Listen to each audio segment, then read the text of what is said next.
All right, in this problem, we want to solve p plus 3 divided by p minus 2 is equal to p plus 4 divided by p minus 5. So the first thing I want to notice is that p cannot equal 2, and it can also not equal 5, because those two values of p would make these denominators 0.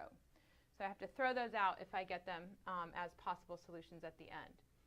Now I want to multiply each side of this equation by the least common denominator.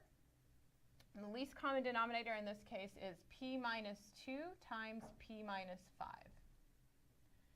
So I'm going to multiply both sides of this equation by that least common denominator.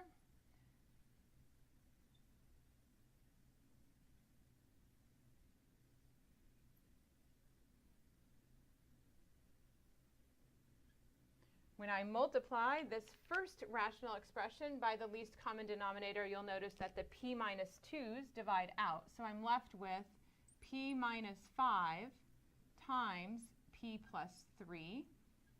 When I multiply the least common denominator by this rational expression, you'll notice the p minus 5's divide out. So I'm left with p plus 4 times a p minus 2.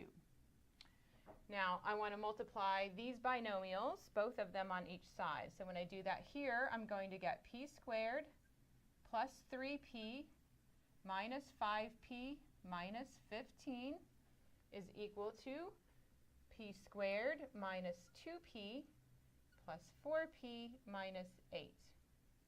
I can combine like terms. So I will get a p squared minus 2p here minus 15 equals p squared plus 2p minus 8.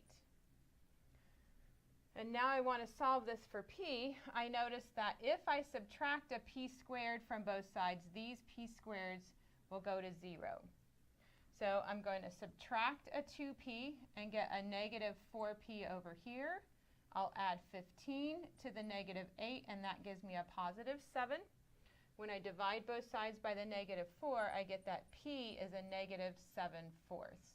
And since that is not in the list of values I had up here, namely the 2 and the 5, this is my final answer.